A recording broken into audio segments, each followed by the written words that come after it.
السلام علیکم ورحمۃ اللہ وبرکاتہ۔ میں ہوں آپ کی ہوسٹ خیرالنساء حنین اور آپ کو رحمت رمضان میں خوش آمدید کہتی ہوں۔ آج کا ہمارا پروگرام استقبال رمضان کے حوالے سے ہے۔ رحمت اور برکت کا آیا مہمان، نعمت اور مغفرت کا ملے گا انعام، کر لو تیاری استقبال کی، آ رہا ہے پیارا ماہ رمضان۔ الحمدللہ اللہ کے رحم و کرم سے آج ہم ماہ رمضان المبارک میں داخل ہو گئے ہیں۔ اسی حوالے سے ایک حدیث بتاتی چلوں کہ جب بھی رمضان آتا ہے تو جنت کے دروازے کھول دیے جاتے ہیں۔ بے شک رمضان صبر کا مہینہ ہے اور صبر کا بدلہ جنت ہے۔ اس مہینے میں ہمیں زیادہ سے زیادہ عبادات کرنے کی کوشش کرنی چاہیے۔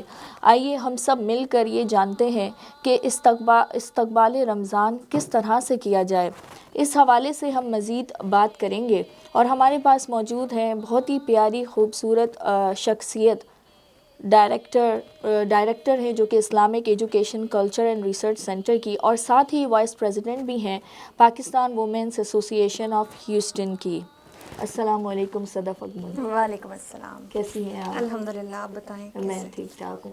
صدف، جیسے کہ آج کا ہمارا موضوع ہے استقبال رمضان، تو قرآن و حدیث کی روشنی میں اس بابرکت مہینے کا کس طرح سے استقبال کیا جائے؟ اعوذ باللہ من الشیطان الرجیم، بسم اللہ الرحمن الرحیم۔ بہت ہی خوبصورت ٹرانسمیشن ہے یہ رحمت رمضان کی، جو کہ دیسی ٹی وی USA نے اور آپ نے مل کے یہ سٹارٹ کیا ہے۔ تو بہت ہی اچھی بات ہے کہ ہمارے یہاں پہ اس کی کمی تھی۔ ہم ہمیشہ دیکھتے ہیں کہ پاکستانی چینلز پہ تو آتے ہیں، لیکن ہمارے یہاں لوکل ایسا چینل ہو تو بہت اچھی بات ہے، اور میں شکریہ ادا کرتی ہوں کہ آپ لوگوں نے مجھے یاد رکھا پھر سے۔ بات ہوئی کہ ہم قرآن و حدیث کی روشنی میں استقبال رمضان کے بارے میں کیا ہم بتا سکتے ہیں۔ تو سورہ بقرہ کی بہت مشہور آیت ہے جو قرآن پاک میں اللہ پاک نے ارشاد فرمایا ہے رمضان کے حوالے سے کہ یا ایھا الذین آمنوا کتب علیکم الصیام کما کتب علی الذین من قبلکم لعلکم تتقون، کہ اے ایمان والو تم پر روزے فرض کیے گئے جیسے کہ تم سے پہلے لوگوں پر فرض کیے گئے، اور اس کی ریزن کیا بتائی؟ لعلکم تتقون، تاکہ تم کو تقوی حاصل ہو جائے۔ اسی آیت کہ تقوی کا اگر ہم نکال لیں اگر ایک بات کہ تقوی پرہیزگاری کیسے ہو، تو اسی تقوی کے حوالے سے سورہ حجرات کی آیت ہے کہ ان اکرمکم عند اللہ اتقاکم، کہ اللہ پاک کے نزدیک تم میں سے اکرم وہ ہے، یعنی کہ بڑا مرتبہ اس کا ہے جو کہ پرہیزگار، جس کا زیادہ تقوی ہے، جو زیادہ پرہیزگار ہے۔ تو اب اصل بات یہ ہے کہ اللہ پاک نے ہمیں یہ جو مہینہ عطا فرمایا، اس کی جو اصل اس کے پیچھے روح ہے وہ یہ ہے کہ ہم اللہ پاک کے قرب کا ذریعہ حاصل کریں اس رمضان کے حوالے سے۔ پھر ایک اور جگہ اللہ پاک ارشاد فرماتے ہیں، سورہ بقرہ کی 185 آیت ہے کہ شہر رمضان الذی، رمضان کا مہینہ، انزل فیہ القرآن، جس میں قرآن نازل ہوا، ھدی للناس، کہ جو لوگوں کے لیے ہدایت ہے، وبینات من الہدی والفرقان، اور رہنمائی اور فیصلے کی روشن باتیں، یعنی کہ ہدی والفرقان، فرقان یعنی کہ فرق کرنے والا، حق اور باطل میں فرق کرنے والا۔ تو اللہ پاک یہ فرماتے ہیں کہ جب یہ قرآن نازل ہوا وہ بھی شہر رمضان تھا، ماہ رمضان تھا، رمضان المبارک کا مہینہ تھا، تو یہ دوسری آیت ہے جو ہمارے رمضان المبارک کی اہمیت اور اس کے فضائل کو واضح کرتی ہے۔ پھر بہت سی احادیث اس معاملے میں ہیں کہ روزہ جو ہے وہ ڈھال ہے، اور جہنم سے ہمارے لیے ایک خلاصی کا ایک قلعہ ہے۔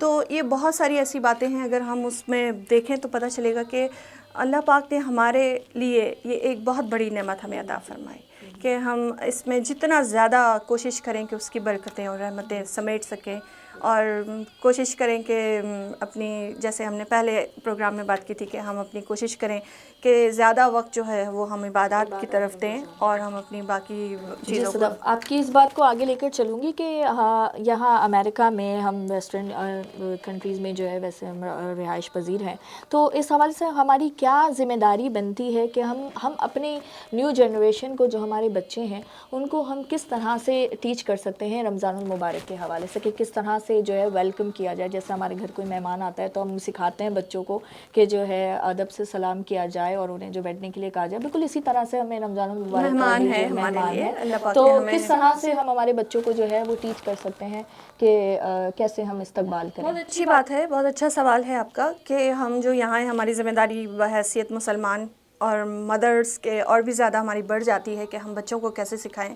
تو بالکل اسی طرح سے سکھائیں جیسے کہ ہمیں حکم ملا ہے، شریعت نے جو ہمیں حکم دیا ہے کہ ہم جیسے نماز سکھاتے ہیں بچوں کو کہ 7 سال کی عمر میں، اور پھر جو اصل فرض ہے، جو فرض ہوگی وہ تو بلوغت پر ہوگی، لیکن پریکٹس بہت ضروری ہے کہ ہم ان کو شروع سے ان کو تھوڑا تھوڑا.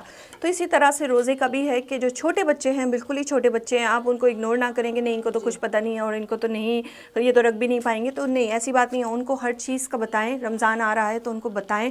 ایک بہت اچھی بات میں نے ابھی پچھلے دنوں کہیں دیکھی کہ انہوں نے پورا ایک جرنل بنایا تھا کہ بچوں کے لیے کہ جیسے ان کو آپ ایک چارٹ بنا کے دیں بچوں کو، کیلنڈر کی طرح سے چارٹ بنائیں کہ آپ نے کون کون سے روزے رکھے، آپ نے کون سا گڈ ڈیڈ کیا، کون سا آپ نے اچھا کام کیا. وہ پورا انہوں نے کیلنڈر ایک طرح سے بنایا ہوا تھا.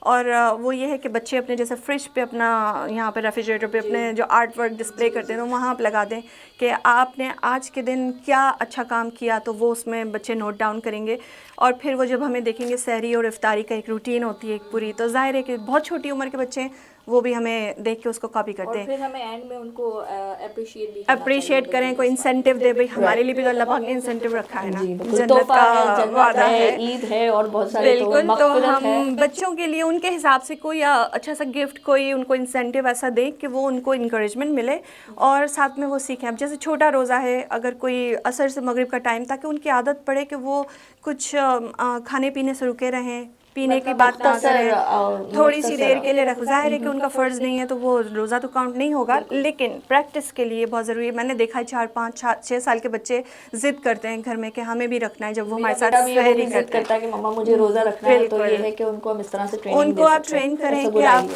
سحری کے وقت اٹھائیں اور آپ ان کو سحری کروائیں، اور پھر ایک ٹائم تک کہ جب تک وہ رکھ سکے، جیسے آپ 11 12 1 بجے یا ظہر تک آپ اسے کہیں کہ ٹھیک ہے اب روزہ کھولنے کا ٹائم ہو گیا. جب وہ کھول لے تو ٹھیک ہے یہ آپ کا روزہ ہو گیا. اور پھر آپ جیسے عصر کے وقت اس کو پھر کہیں تو اس کو وہ جو ٹائم مینجمنٹ ہے نا وہ بھی سمجھ آئے گی کہ اس وقت بس ختم کر دینا ہے، اب ہم نہیں کھا سکتے ہیں. پھر جب افطار کا جب دسترخوان سجے گا تو وہ بچہ آپ کے ساتھ بیٹھ کے افطار کرے گا. تو یہ بہت اچھی چھوٹی چھوٹی سی چیزیں جو ہم بچوں کو سکھا سکتے. پلس ایک اور بات ہے جو اس رمضان میں چیریٹی کے حوالے سے ہے، صدقے کے حوالے سے ہر نیکی کا ثواب 70 گنا اللہ پاک بنا دیتے ہیں. تو بچوں کی عادت ڈالیں وہ کیسے چیریٹی کریں. ایک چھوٹا سا گھر میں ایک چھوٹا سا جار رکھ دیں کہ آپ اس میں بچوں کے ہاتھ سے پیسے دلوائیں، جو کوئنز ہوتے ہیں ہمارے چینج ہوتا ہے پرس میں، وہ دیں بچوں کو کہ یہ ہم پور پیپل کو بھیجیں گے تاکہ وہ بھی عید منا سکیں، تاکہ وہ بھی کپڑے بنا سکیں، تاکہ وہ بھی سحری اور افطاری کے لیے اچھا کھانا کھا سکیں. تو بچوں کے ہاتھ سے اس جار میں دلوائیں. پھر آپ جس بھی چیریٹی کو دینا چاہ رہے ہیں وہ آپ آگے کریں، لیکن بچوں کے ہاتھ سے دلوائیں.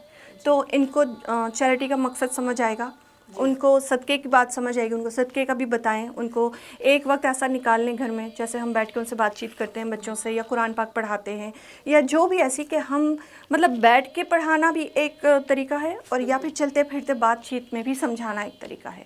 بچے پہ ڈیپینڈ کرتا ہے کہ وہ یہ زیادہ ایزی ہوتا ہے کہ یہاں ہیوسٹن میں رہتے ہوئے ہماری کافی زیادہ لانگ ڈرائیونگ ہوتی ہے، 1 آور 45 منٹ سے کوئی کم ڈرائیونگ نہیں ہے. تو یہ ہے کہ ہم گاڑی میں بیٹھے ہوئے ہیں تو بجائے کوئی فضول بات کرنے کے ہم اپنے بچوں کو جو ہے وہ ٹیچ کر دیں، دعا کر لیں. جیسے میں ایسے ہی کرتی ہوں کہ گاڑی میں پیچھے بیٹھی ہوں کہ مصطفیٰ دعا سنا دو، یہ سنا دو، وہ سنا دو. تو اور یہ کہ جیسے سفر کی دعا آپ نے یاد کرائی بچوں کو، سفر کی دعا بہت ضروری ہے تو وہ بچوں کو یاد کرا دیں. اور ویسے بھی ہم کیونکہ بچے وہاں تو کنفائنڈ ہوتے ہیں نا، وہ تو کہیں جا نہیں سکتے، گاڑی میں ہیں، تو اس وقت کا فائدہ اٹھائیں کہ ہم ان کے ساتھ، کوئی ڈیوائس نہیں ہوتی ان کے پاس، کچھ نہیں ہوتا اس وقت کوئی فرینڈز نہیں ہوتے، کوئی ایکسس نہیں ہوتا، اور وہ جا بھی نہیں سکتے کہیں کہ بھائی اگر بچہ بھاگ دوڑ والا ہے تو بھاگ جائے گا. تو آپ یہ بہت اچھی بات آپ نے پوائنٹ اٹھایا کہ ہم گاڑی میں جب سفر کرتے ہیں ٹریولنگ میں تو ماؤں کو چاہیے کہ بچوں کو اس وقت کو یوٹیلائز کریں اور ان کو اچھی باتیں سمجھائیں. ان کو کوئی بھی ایسی اسٹوریز کی طرح، ضروری نہیں کہ آپ ان کو بڑوں کی طرح ہر چیز یہ چاہیے، یہ کرنا چاہیے، یہ کرنا چاہیے، ظاہر ہے وہ بچے نہیں سنیں گے، لیکن آپ اسٹوریز کے پیرائے میں اپنے اسٹائل سے آپ ان کے لیول پہ جا کے تو ہم بہت ساری باتیں اچھی بتا اس سکتے طرح ہم بچوں میں یہ بھی کر سکتے ہیں کہ نائٹ ٹائم اسٹوری سونے سے پہلے جو ہے وہ کوئی حدیث سنا دی یا کوئی حضور اکرم صلی اللہ علیہ وسلم کا کوئی واقعہ سنا دیا یا کوئی قرآن کی آیت کی تفسیر سمجھا دی. بالکل بالکل آپ نے صحیح بات کی. میں نے ابھی پچھلے دنوں ایک دیکھا تھا گھر ایک تھا کوئی کینیڈا میں مسلم گھر, انہوں نے اپنے گھر کے کونے میں ایک سیکشن ایسا بنایا تھا جو انہوں نے اس کو مسجد کا نام دیا تھا. تو بچوں سے انہوں نے وہ مسجد کا گنبد اور وہ سب ڈرا کر کے اور وہ پورا ایک کارنر جیسے مسجد کی طرح سے باہر انہوں نے ایک چھوٹا سا انٹرنس رکھی تھی کہ یہ مسجد کا ایریا ہے ہمارا, جب بھی نماز ہوگی تو 5 وقت کی نمازیں یہاں جا کے پڑھنی ہے. تو بچے جو گھر کے 4-5 بچے اور ان کے دوست یا کزنز وغیرہ جب آتے تھے تو وہ اس ایریا میں جا کے وہ نماز پڑھتے تھے. تو اور اس طرح ہم بچوں کو احترام بھی سکھا رہے ہیں کہ بھائی مسجد کا ہمیں کس طرح یہ ایک پرٹیکولر ایریا ہاں ہمیں یہاں پہ کس طرح سے ہمیں اپنا جا کے اس طرح سے کرنا چاہیے, کیونکہ بچے ذرا مسجد میں وہ بیہیو نہیں بھی کرتے, اکثر بچے ایسے ہوتے ہیں. تو آپ آہستہ آہستہ, کیونکہ اصل جو درس کا ہے وہ ماں کی گود ہے اور گھر ہے ہمارا, کہ ہم نے اٹھا کے سنڈے اسکول اگر بھیج دیا یا ایک تو ہماری ذمہ داری پوری نہیں ہو جاتی. ہمیں لگے رہنا ہے اور یہ ہماری ذمہ داری یہاں رہتے ہوئے بحیثیت بہت بڑھ جاتی ہے, کیونکہ یہاں آٹومیٹک کچھ بھی نہیں ہوگا. یہاں جتنا ہم خود سکھانا پڑے گا, ہمیں کام بھی خود کرنا ہے اور ہمیں بچوں کو بھی پالنا ہے. تو دعا کرنی چاہیے کہ اللہ پاک ہمیں ان کی صحیح تربیت کرنے کی توفیق عطا فرمائے. بالکل صدف, یہاں ایک وقت ہوا ہے بریک کا, انشاءاللہ آپ سے پھر ملاقات ہوگی ایک چھوٹے سے بریک کے بعد.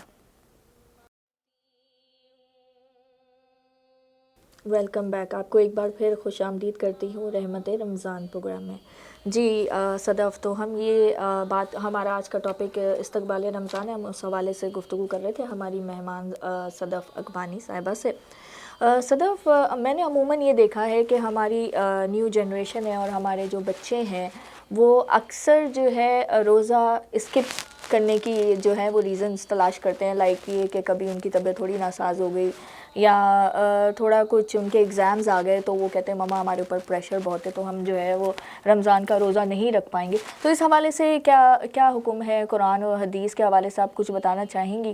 دیکھیں, جو قرآن و حدیث جو شرعی جو حکم ہے, شریعت تو یہ کہتی ہے کہ روزہ چھوڑنے کی رخصت جو ہے, یعنی کہ ریزن جو ہے چھوڑنے کی, وہ شرعی اگر عذر ہے تو.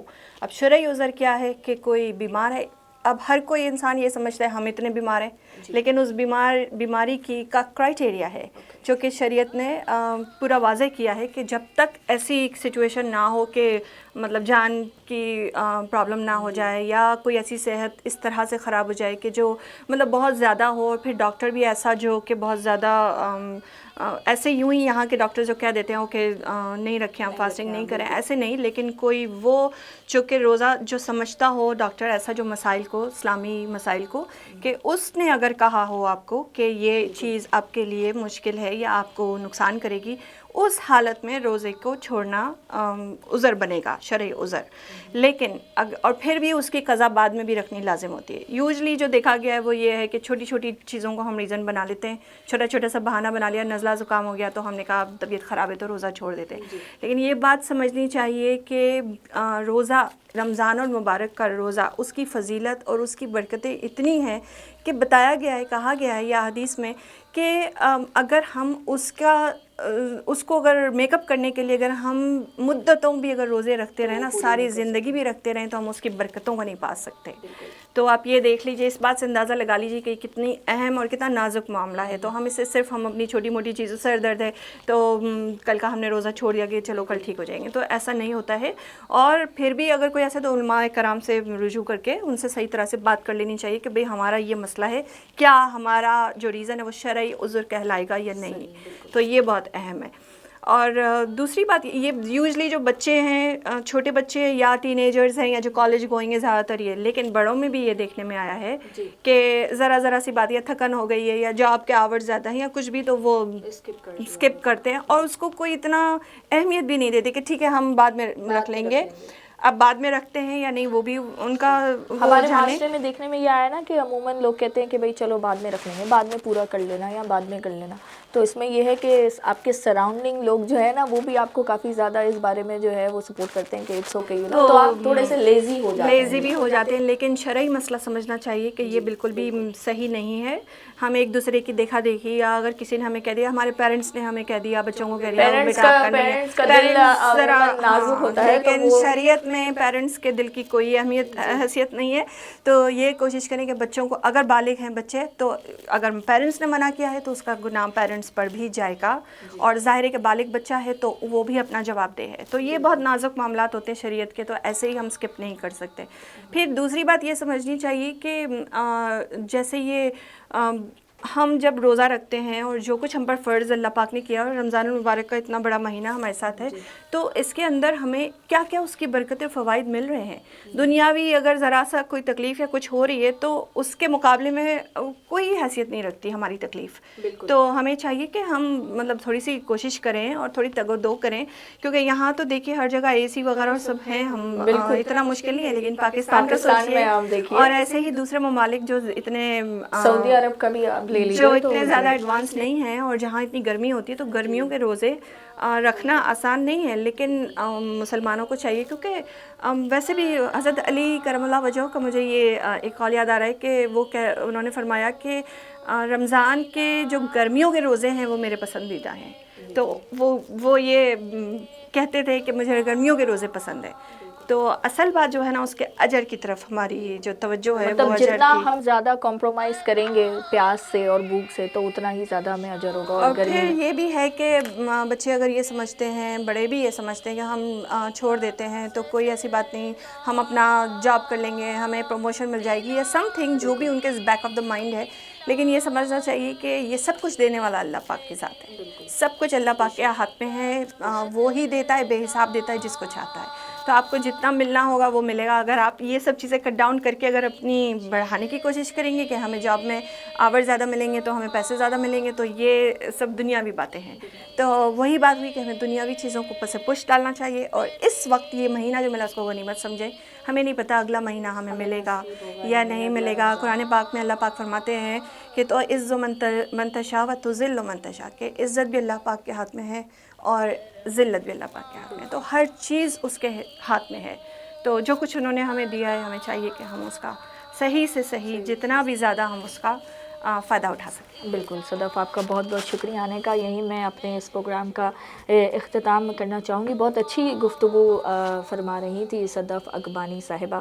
انشاءاللہ آپ سے پھر اگلے پروگرام میں ملاقات ہوگی. اپنی میزبان خیرالنساء حنین کو اجازت دیجیے. اپنا بہت سارا خیال رکھیے گا. اللہ حافظ.